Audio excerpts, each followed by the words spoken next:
your chair. Thank you. You love my I told your partner it must be fun to be married to you and go out to dinner. That would be so. We are ready. Okay.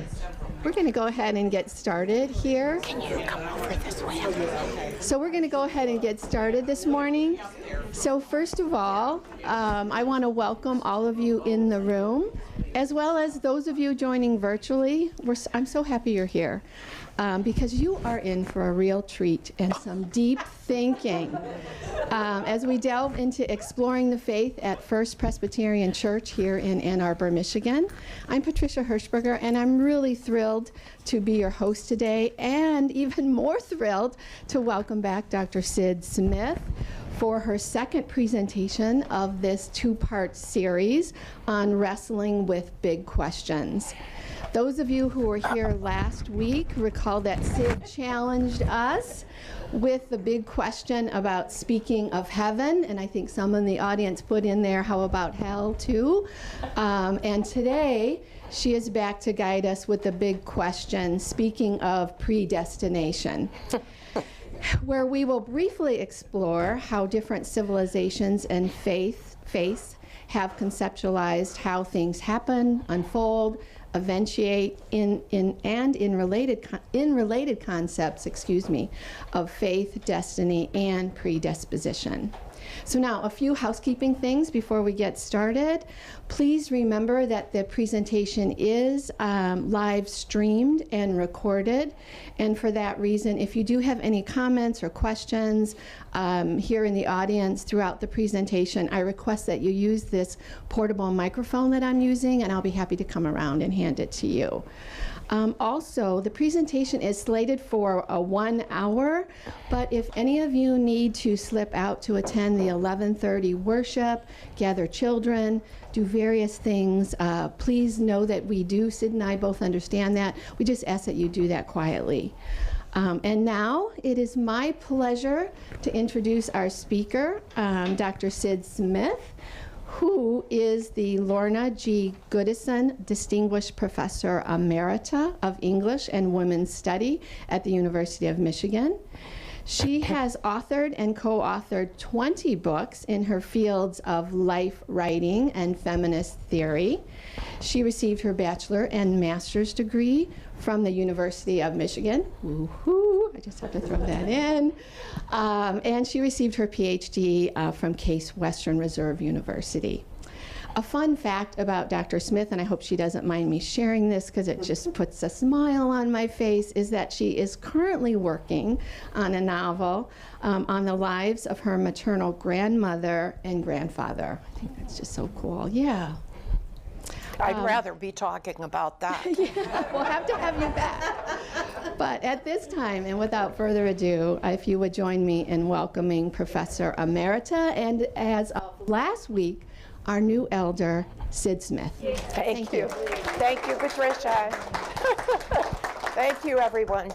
As I said, I really would be rather be thinking about my novel for the last week instead of having been lost in the weeds of predestination.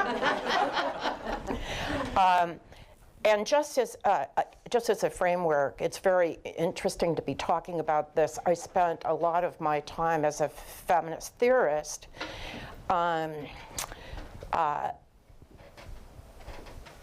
conceptualizing, thinking about, writing about agency, human agency. Do we have any agency, and how do we understand what human agency is?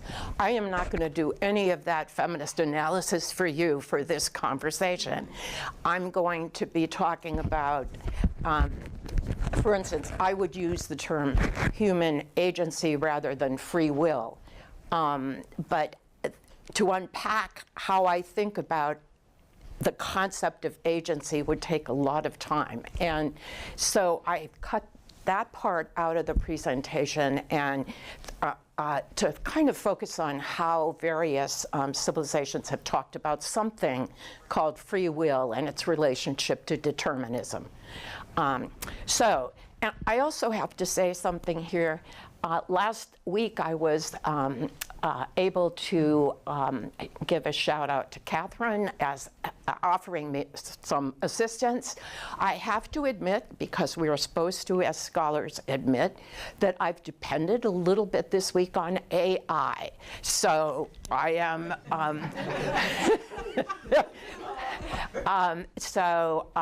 I got on a roll asking the AI all these questions about things. And so there's hints of that. I've kind of done other research as well, but I do need to tell you that I've done that.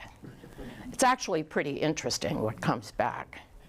I've used the University of Michigan GPT system. That's what we can get into at the university. Okay, we're going to return for a few minutes now. Some of you will remember this from last time, or maybe even last year when I was talking about God and other big questions. I would gloss the Egyptians. I want to just go around the Mediterranean a little bit in this first part to kind of think about how these other civilizations conceptualize the notion of something like determinism and something like free will. And if you will remember from last week, in the Egyptian cosmology, theology, the gods played a significant role in human life and influencing events and personal destinies. We know that the Egyptians had a concept of cosmic order, and it was tied up with the goddess Ma'at. And Ma'at was considered the goddess of order, the notion of an essential balance in the universe, and that individuals expected to act in ways that upheld this order, suggesting somewhat within the Egyptian cosmology of a notion of human responsibility, a moral responsibility to act in a certain way, so and that had consequences for an afterlife, for resurrection. We also know that the humans could make choices and exert agency within the framework of a divine will. The pharaohs, even, and the priests and high caste people within the Egyptian bureaucracy were depicted themselves as instruments of the gods, suggesting a certain kind of predestination for those who were assigned a high status within the cosmic order. If you remember, do you remember, this is the hieroglyphic figuration of the goddess Ma'at, but do you remember what happened for those who were resurrected and began a journey in the afterlife? Do you remember that ceremony that there is, the ceremony of the weighing of the soul of the deceased against this feather, the light feather of Ma'at, and that determined whether the person who was on that journey would be able to go forward and go through the process of resurrection into this wonderful space of the afterlife. So there was a wisdom literature with the Egyptians, and let me show you. This is a part of a text from a fairly well-known piece of wisdom literature. It's a papyrus, and it was called The Teaching of Ptahhotep. And this gives you some, I found a text or a book in which this was translated. So this gives you the kinds of things that are captured in this wisdom literature. It was wisdom literature about how to live the good life, how to prepare for being able to have your soul weighed against the feather of Mott. Those whom God guides do not go wrong. Those whose boat he takes away cannot cross. Those whom the gods guide cannot get lost. Those they forbid passage will not be able to cross the river of life. So it's a sense that there is a judgment that's being written into a book. The deeds of people in their lifetime are written into a book. That's part of the presentation of your soul, and that the gods control and determine who it is that's going to be able to go into a life, a resurrected life. Let me see, the other two monotheistic religions from this period in time also had a sense of an omniscient and all-knowing and omnipowerful God, but in the Jewish religion early on, there was a kind of recognition of an omniscient and omnipowerful God, and also that human beings had some kind of free will in their lifetime. What's interesting here is what the research I was looking at, what it says here about the Pharisees. The Pharisees are where that predestination precludes free will. That's this problem about predestination, how you set it beside free will. That they adopted a middle view, declaring that man is subject to predestination in his material life, or in the material life, but is completely free in his spiritual life. So that's an interesting splitting of the issue to kind of have it both ways. Islam has a very strong belief in predestination. Allah already knows everything that will happen, and nothing happens unless it is according to Allah's wish. But again, this does in the religion, it doesn't mean that there isn't any zone of free will. Human beings can decide if they're going to live a life in that's faithful to the concept of God and to the idea of God and to God, and that good works in this life are a part of how you move toward identification with God or oneness with God. The Greeks, so they're in this area at the same time, and as you know, and we talked a little bit about this last week, the Greeks believed that everybody was fated, that the fates, sometimes they're called the Furies, that the fates control the destiny of gods and humans. They did so within a cosmic order where certain events were predetermined.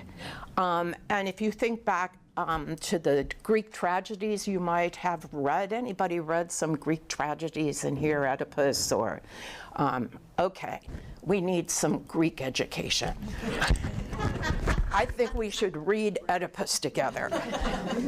But if you, Patricia, you'll know that somebody like Oedipus, one of the strongest mythical figures among the Greeks, and almost all the great tragedians would write on Oedipus, that the Greek tragedies explored this problem, that there were these great figures and heroic figures like Oedipus, but totally caught within the clutches of fate, fated to live out their own destinies, which were very destructive of them and their lives, but that they were also understood to have some responsibility for what happens to them. You know that Oedipus ended up killing his father and marrying his mother. Now, he didn't know that at the time, but he was responsible for that in a way. And his response to it was also a kind of place of a certain freedom to figure out how you're going to operate within that system once you learn that you have done things like murder your father and marry your mother. A common experience for Greeks, I think, at this time, but maybe not. But then you get the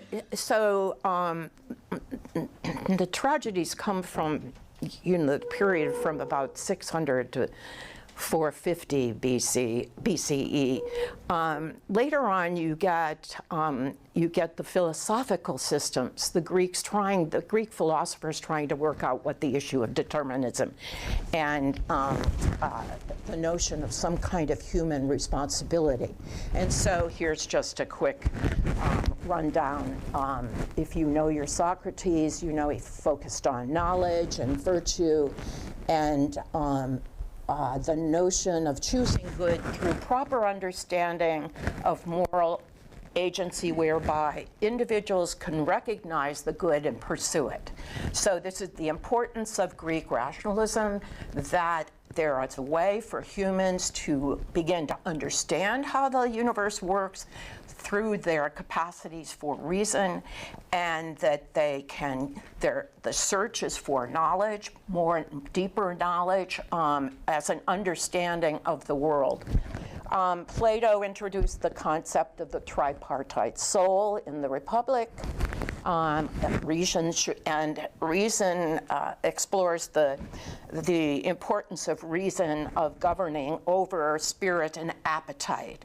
And this, again, suggests something like a freedom of rationality, of responding rationally to the things that are happening to you and in the world. Aristotle, again, focused on humans as rational agents capable of making choices based on reason, linking moral virtue with the right exercise of human agency. Now, there was also the group of people called the Epicureans, and the Epicureans introduced a form of indeterminism. This is a very interesting thing about the Epicureans, and it's something that was picked up sometime in the early modern period that became important in Europe when Greek texts were found. Greek and Roman texts were found in monasteries or were found in various libraries, and there was this outpouring of interest in ancient philosophy. So the Epicureans believed that atoms, they had an atomic theory. That's really interesting about that. They understood that there were particles that made up the existence. Then it was the building block of the natural world. And they had a theory that the atoms could swerve. And it's called a clinamen. So that the atoms, you couldn't always, the predictability wasn't totally secure in the notion of how atoms worked in the universe. So if atoms could swerve, then there was room for a sense that the future was indeterminate.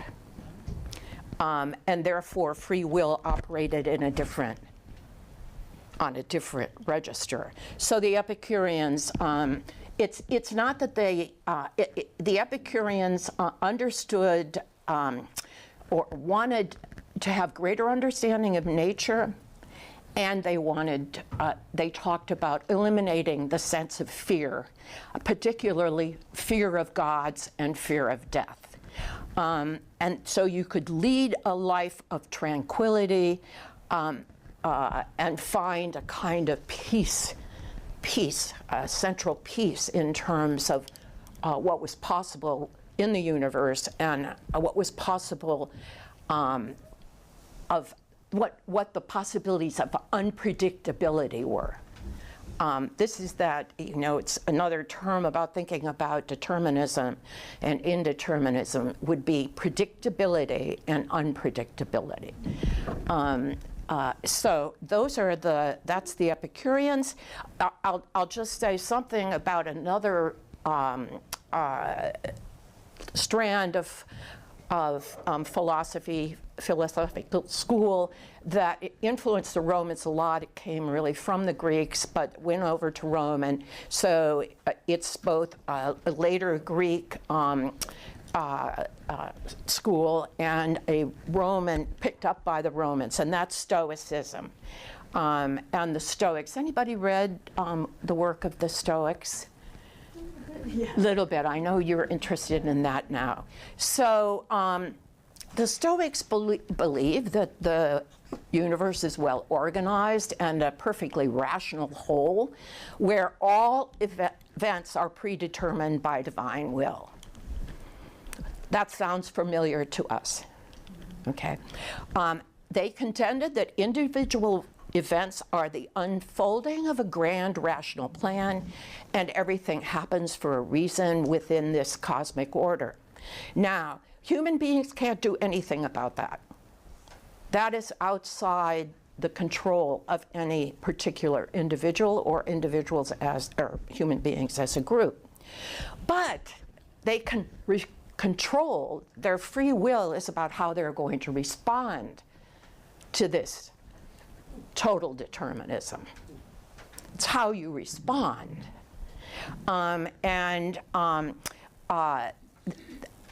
Their moral philosophy talked about living in agreement with nature, which meant understanding and accepting the world's rational order and cultivating an inner peace. So the achievement of some kind of inner peace,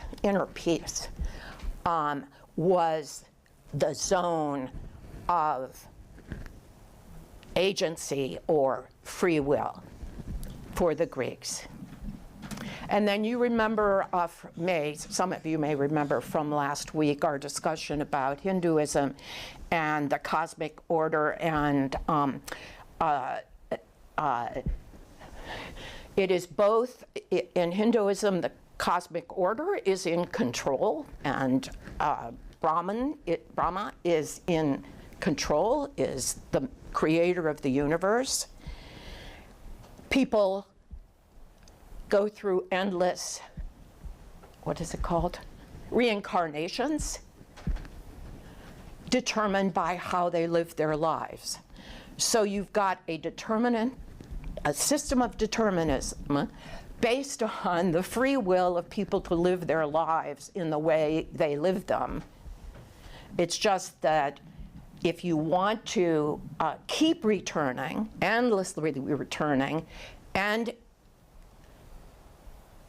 returning to a life that might be worse than the one you had in your previous life, then you would not do anything better or not try and live morally or with responsibility. But that was your free will. If you freely chose to live a good life, then you were hoping that you were being reincarnated toward oneness with God. Okay? So all of these civilizations are struggling, or the people who are doing the thinking about these issues, they're struggling with the same things that the Christian church has struggled with, that the Presbyterian Church has struggled with. How do we understand? If we posit some kind of deterministic force, God, the fates,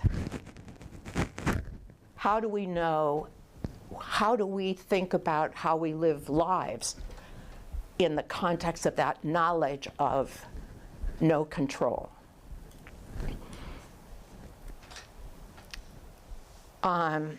Now, DPH knows this far better than I do, so I'm on thin ground. When we get to Christianity, I'm on really thin ground.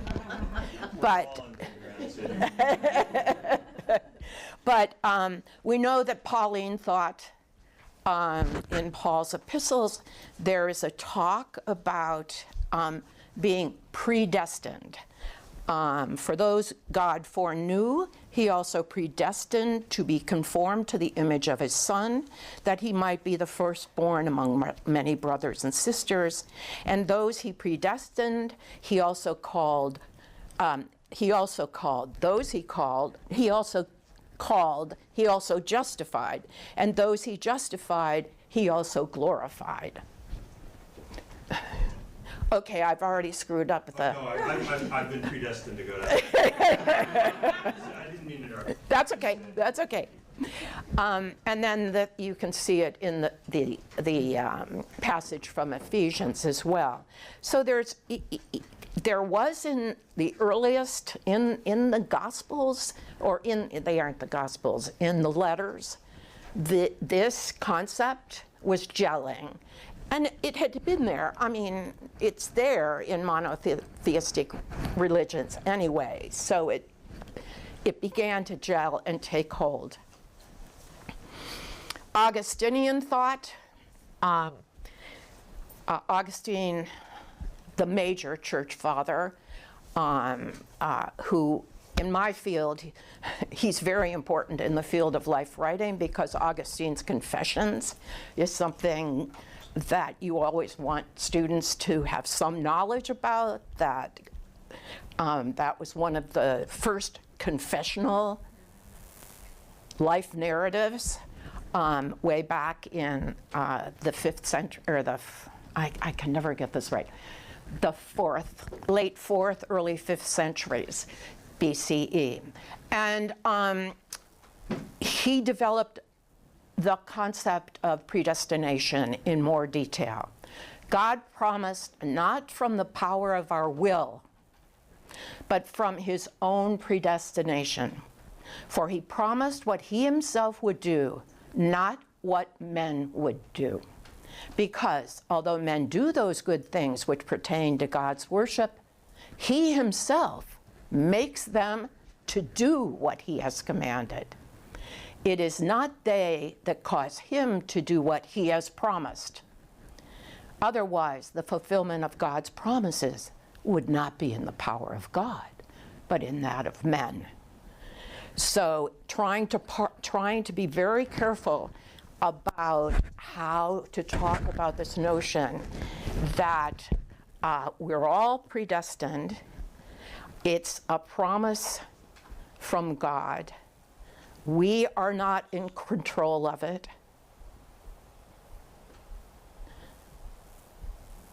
We are not in control of it. Okay. I don't want to do this because I don't know much. I don't know anything about Catholicism. So this is AI, and I would just blame it on AI. But they have a weaker...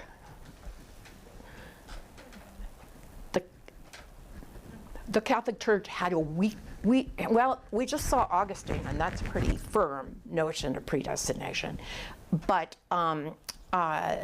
certainly contemporary Catholicism has a strong belief in human free will and doesn't have a doctrine of predestination at this point. Now, here's another thing I remembered in this, that I think it's a very this is a swerve in my talk over to something that happened in the medieval and early modern period. So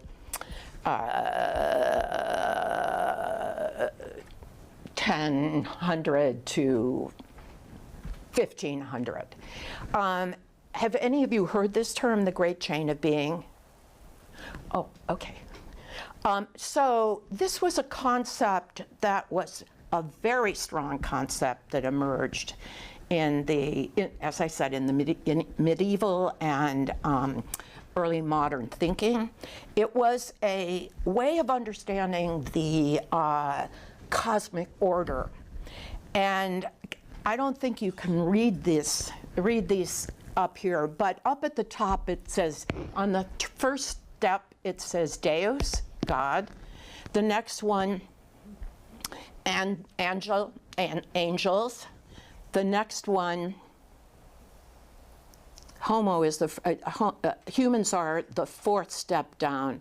I can't actually read that, but this is the visualization. The Great Chain of Being is a metaphor for cosmic order. It's a chain. So as you know, there are links in chains. Chains they don't have things going off. They are running down, they are moving in one direction. And the Great Chain of Being was this metaphor for cosmic order. Everything had its place. Everything had its place. And it became a kind of hierarchy of statuses. Okay. So you could, just by seeing something that visualized the Great Chain of Being, you could see this order in the universe. It's not, this doesn't necessarily talk about, is a concept that it's not a theological concept. It was more a political, economic, and social concept about how to understand where you were in God's order. Okay. And that hung around for a long time to be kind of reincarnated, speaking about reincarnation, reincarnated in the scientific revolution of the 19th century, where there's no longer a chain of being, there is evolutionary chains that put people on a kind of evolutionary, it was not a ladder, an evolutionary path. So you can see visualizations of evolution that begin to arise after Darwin. I mean, Darwin wasn't the first one that talked about evolution, but anyway. So, okay, now we get to these friendly faces. These are nice ones compared to some that you get when you look at, in art history, for portraits of Calvin. These are the august Reform thinkers. Calvin on the left, Luther on the right. This is a young Luther and a young Calvin. Most of the visuals of them, the images are of old men, like the one in the middle. That's John Knox, to whom we owe much of our thinking about predestination. So here they are. And so let's think about what, when they were registering their critiques of the Catholic Church, and they were also proposing a Reformed theology. So Calvin offers the strictest interpretation of predestination. I'm going to say a little bit more about that in the next slide, so I won't say much here.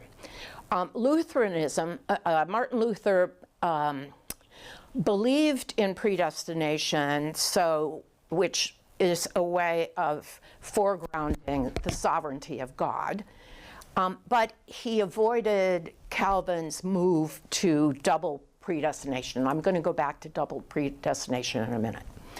And then the Arminians proposed predestination was based on God's foreknowledge of who would have faith. And the Arminians and Arminius tried to open up a greater role for free will in the attaching that to the notion of predestination. So let's go look at Calvin. Calvin, I don't think would have been, I have no idea what he was like to have dinner with,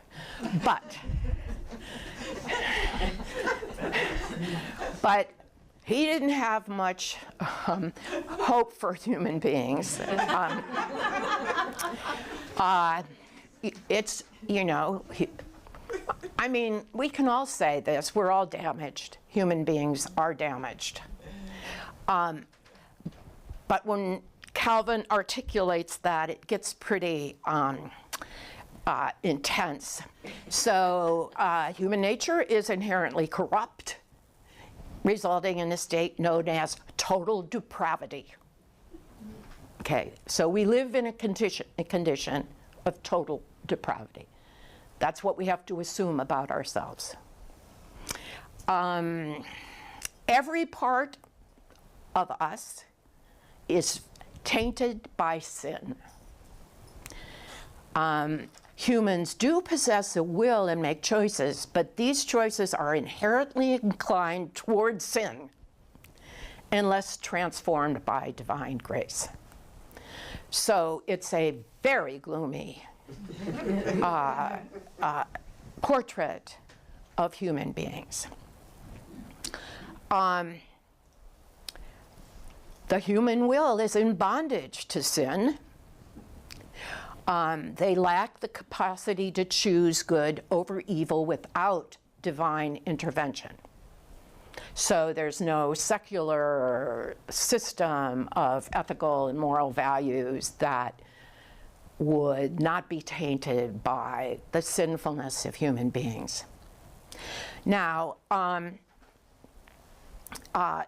what he believed in was I'm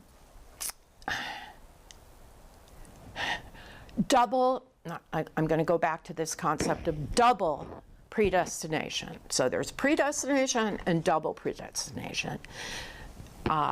Double predestination is that God foreknows the fate of everyone, and you are destined. You don't know whether you're destined to be given salvation or to be damned. And so Calvin said that at the beginning of the universe, God knew who was going to heaven and who was going to hell, who was going to be saved and who was going to be damned. And so human beings have no idea where they are in that plan. That's hard determinism. Some of the other thinkers at the time didn't talk about it was foreknown that some would be damned. Now, the thing about saving and damning is that, some theologians might talk about this system of double predestination as useful and desirable for the church because if you're saved, it's a sign of the radical grace of God. And for those who are condemned, that's a sign of God's justice. So you need both those affirmations, both those qualities have to be affirmed in God. The giving, the location or the giver of grace and the giver of punishment. So it's a just system. It's a kind of system of justice. That's okay, I guess, if you look at it as a system. But if you think about being one of those people trying to figure out whether they're going to be damned or saved, it's pretty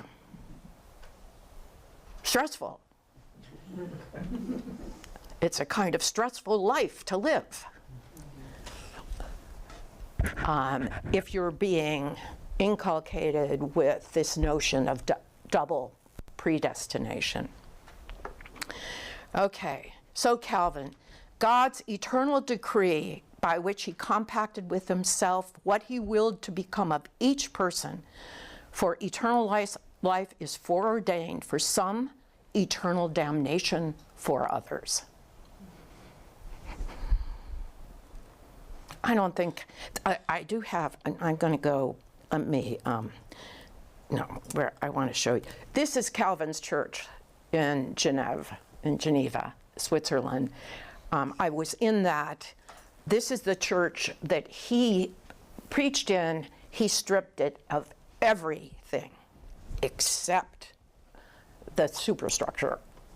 You know, during the Reformation, they removed everything from the churches. So there's a kind of starkness about this and a kind of, I find it beautiful, but it's also a kind of visualization of Calvin's mind, at least on the issue of predestination. I mean, there's no way out of this space. You can't find a Mary to pray to. You can't find the saints to help you. You can't find Christ on the cross, and weep. It's a very stark architectural rendering of Protestantism or the Reformed movement. You may not find that, but I find that interesting. And I tried to find, this is an aside, I tried to find a picture of his study or the place he retired to after he preached, because I was in this church way back in like '94, and I know that I went to this room on a tour of the church. It must have been a tour that you could take.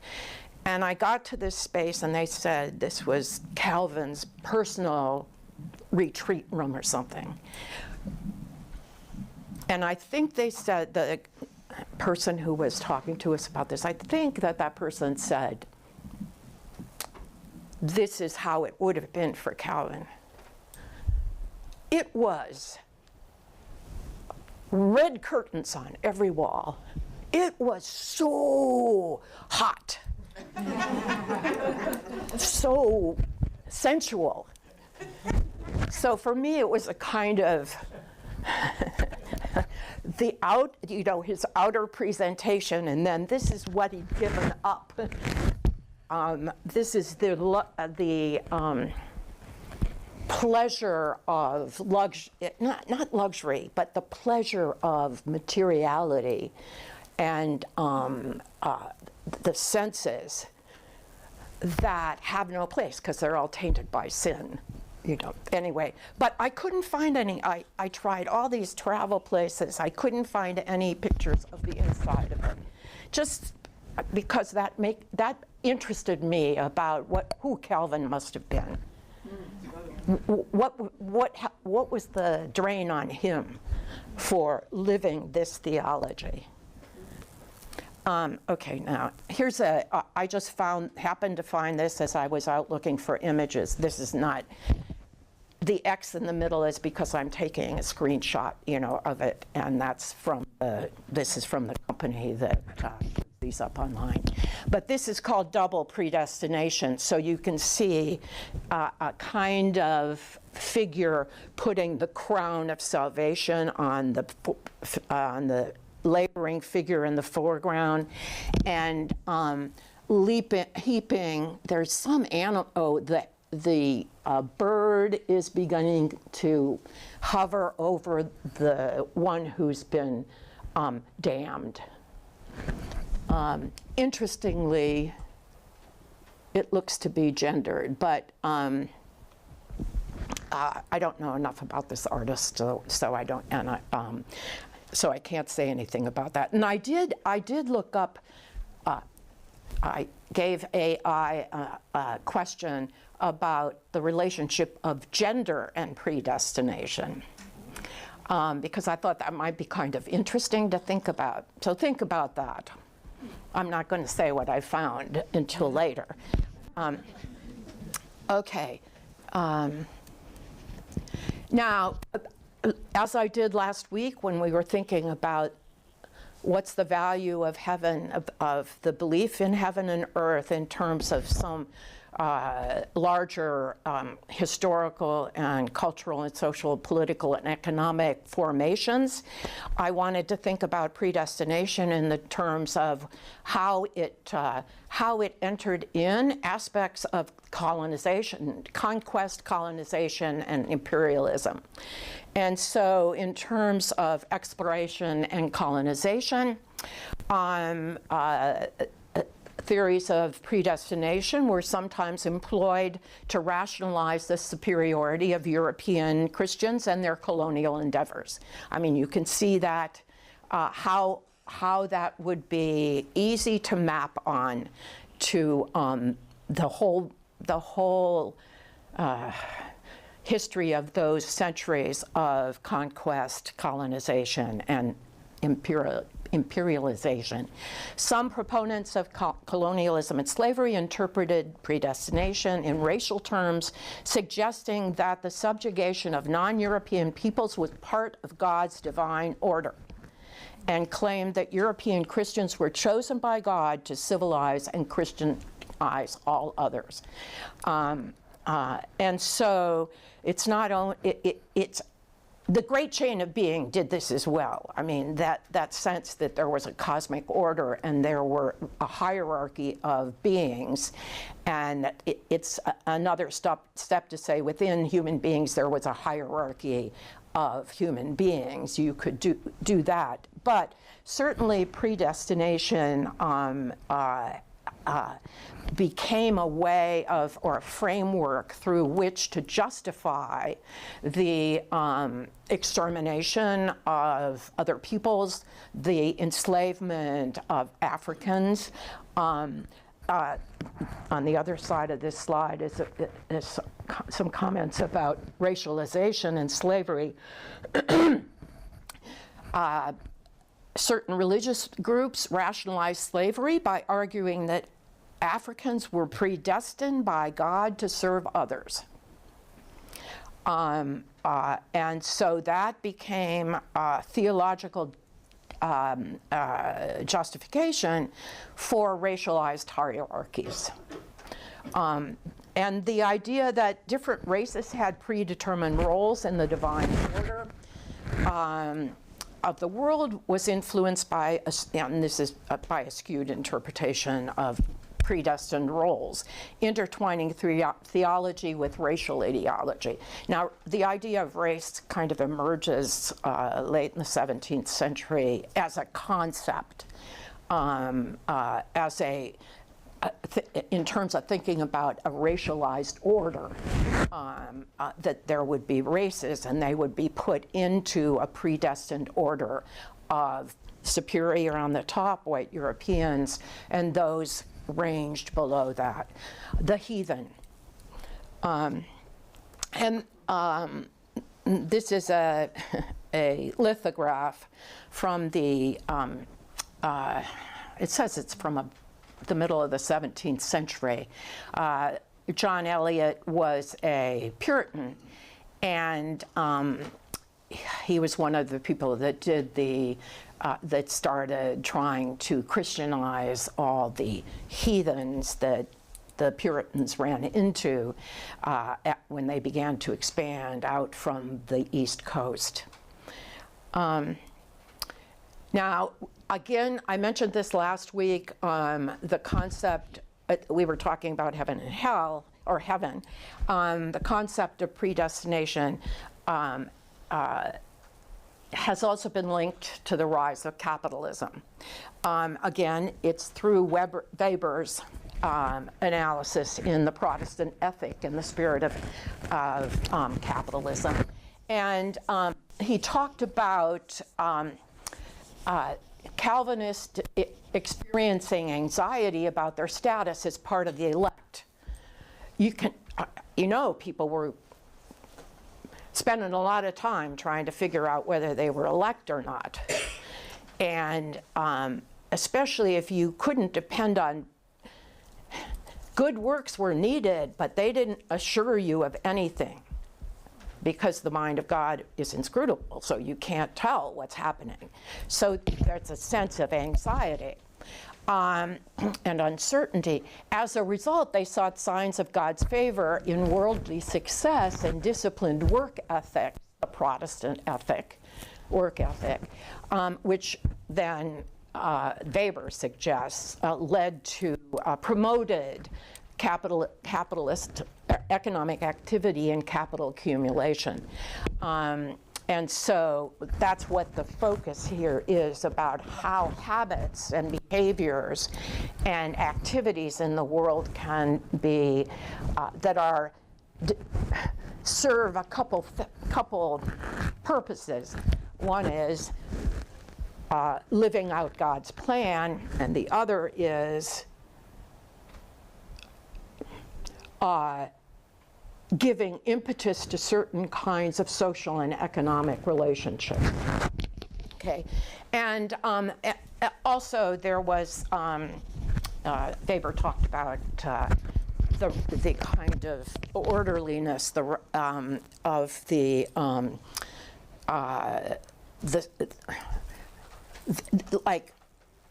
emphasis on, in the theology, on cosmic order, and the emphasis in daily life and in exchanges among people as being focused on orderly and rational approach to living your life. So, I mean, there are scholars that say that Weber, really the issue about the rise of capitalism goes back earlier than Weber puts it, with the Reformation. But then there are other scholars who have been expanding on Weber's work. Okay, Presbyterian thought. Now, God, we only got to Presbyterian thought, and it's time to stop. We'll go, is it okay if we go for just a little bit longer? So, you all believe, as Presbyterians, in predestination, right?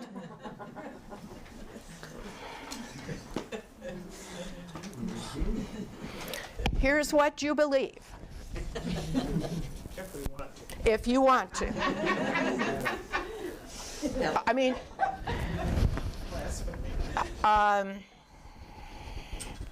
and this is the Westminster Confession of Faith. That's the last time, this is from 1650 something, the last time the Presbyterian Church tried to say, or the Reformed Church tried to say something about, write it down. And so it's the Westminster Confession, and chapter 3 is on predestination. From eternity, God did freely and unchangeably ordain whatever comes to pass. Some men and angels are predestinated unto everlasting life, and others foreordained in everlasting death. That means, as a Presbyterian, if you thought like Presbyterians are supposed to think, you are a believer in double predestination. Now, my guess is that not very many people in this room would say that they are gung-ho for double predestination. Would that be right? Yes. So what do you, now it's time for you to tell me what you think about predestination. Oh, thanks. let me put it back on the earlier one. Oops, which is this? Oh, that's something else. Oh, this is other theories of free will. I love this. I'm not going to talk about it, but libertarianism, compatibilism, hard determinism, agent causation, event causation, existential perspectives, and neuroscientific approaches to free will. Those are all really interesting. Some of them have to do, like hard determinism, would have to do with what we're talking about today. But I just get interested in theories of free will. So we'll go back to, we'll take Arbor with the Presbyterians. Okay. Any thoughts about predestination, or questions or observations, or? Well, yeah. So I'm sort of interested in the fact that the Presbyterian Church is very close to the Catholic Church in the predestination and double destination, which I never heard that term before. And I have never, and still after all your explanations, do not understand how we can have double predestination. So, I'm still in the same spot I've always been. I'm not sure about that and what it really means for maybe many of us in this room. I don't know, but for myself. Responses to that? Yeah. Yeah, I was raised with all this, but I have to say I've been a lot happier human being since I don't think about it anymore.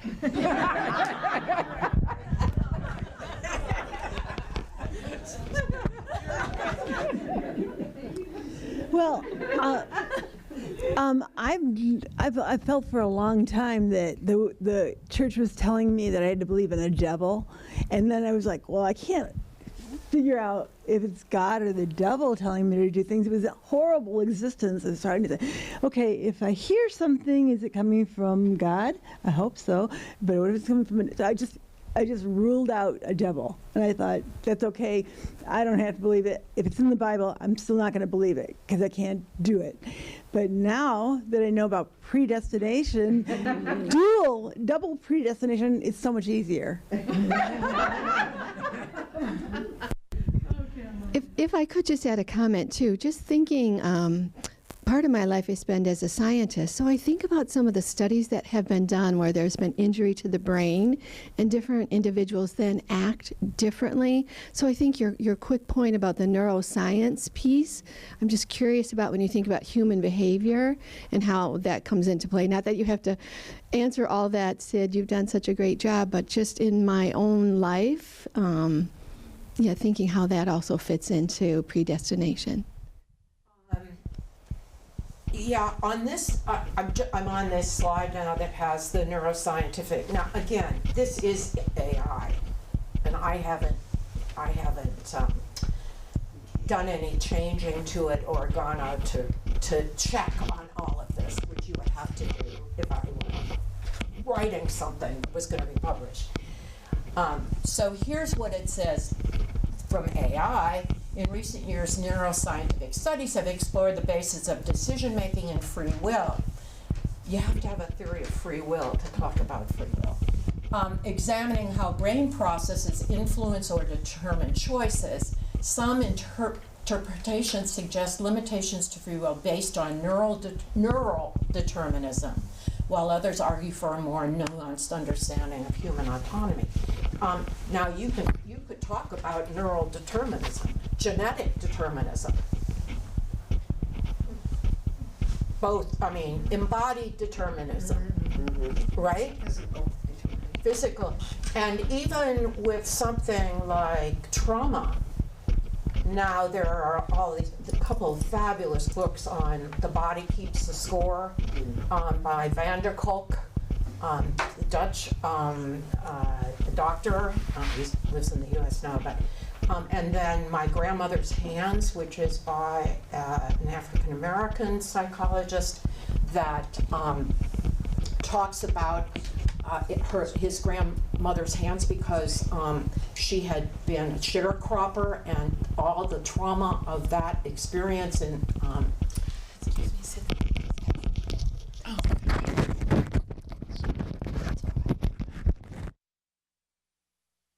Okay. He was talking about reading her hands as equivalent to reading the trauma of her history, and the way in which trauma is passed down through the body from generation to generation. So there's, if you begin to, I mean, this would be a whole other, actually pretty interesting discussion about the embodiment of determinism, the materiality of a deterministic system. Now, whether you'd call it a deterministic system or just how the body operates is an open question. The other thing is we can talk about linguistic determinism. Our language gives us a way of seeing the world and understanding choices. Our language is it's encultured, and we speak the words that other people speak. We don't make our own languages up. So language is a way in which certain processes of determinism operate. But then again, you'd have to say, well, is this the same kind of determinism we're talking about when we're talking about theological theories of determinism? But there's all this interesting work to be done on this. I mean, and this is what I find interesting. I'm not living with double predestination because I just don't believe in predestination either. But I don't believe much. So most of the time. Other things about this topic of, I mean, pastors don't like to talk about it. No, they don't. Why would you want to talk to people? Hi, come and join the church. Doesn't make any difference what you do here. Everything is read. Everything is written. Okay. Your person. The only thing I can think of that has been preached that helps me be quiet about this kind of conflict, tension between free will and predestination is to think when something happens to you, it's not what happens to you. You're still loved. You're still. It doesn't matter. But what our response is. That matters. How we choose to live with what happens to us is what free will is supposed to give us comfort, I guess. That's a very stoical thing to say. That's from, but I mean, that would be a stoical, and I think probably a lot of people probably do that.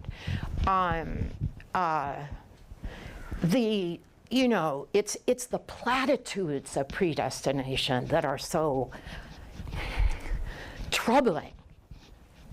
There's poverty, part of God's plan. There's a war going on, part of God's plan.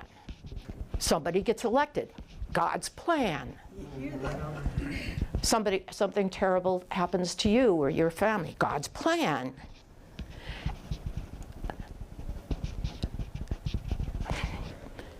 I mean, it justifies everything. How can you have truth? How can you have truth and justice?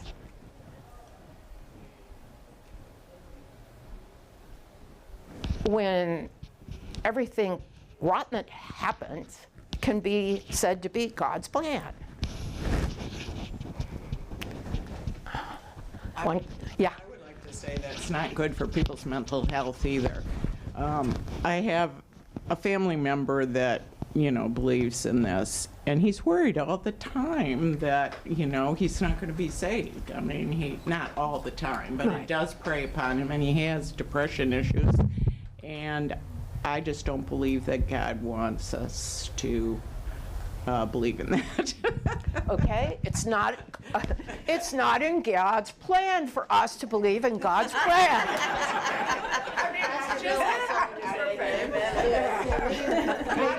We have like one more. Well, this one comment is, Yeah. do you believe that whatever will be won't be? Whatever will be won't be. No, I just believe more in unpredictability. I know you were being facetious, so I should get something really clever to say that. But I'm at the end of cleverness today. Anyway, thank you. It's actually been a kind of fun discussion of predestination. I've been mired in this for about 4 days. As Bill will tell you, we have conversations about predestination now. I'm a free will advocate.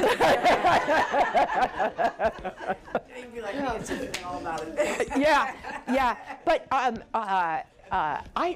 but the question is, why doesn't the church do anything about it? I mean, because, yeah. Many people don't even know about it, which is part of why it's just ignored. Okay, I'm told I've got to shut up. Yeah, I think we're going to have to end. This has been really a fabulous discussion, and I do have a little something on behalf of the Faith Formation Committee. We wanted to thank you, Sid, for all your efforts and leading us. Wow, I need new flowers. The Christmas ones are gone now. Thank you, Patricia. Yeah, you're very welcome. I just want to put a shout out to everyone. A couple quick announcements. There will not be the Exploring the Faith next week because of our annual church meeting, but we will resume on February 9th, I believe, with a topic, The Unraveled Truth, Reframing the National Narrative at the National Museum of African American History and Culture. And this is going to be, I think, in part a Zoom presentation. We'll be bringing in Chief History Curator Emeritus Bill Pritzker, thank you, Pretzer, who will provide a compelling overview of the Smithsonian's newest museum and little-known backstories that led to its creation. So I just want to put a shout-out for that. But would you please take a moment and help me thank Sid for all of her hard work and effort. Thank you.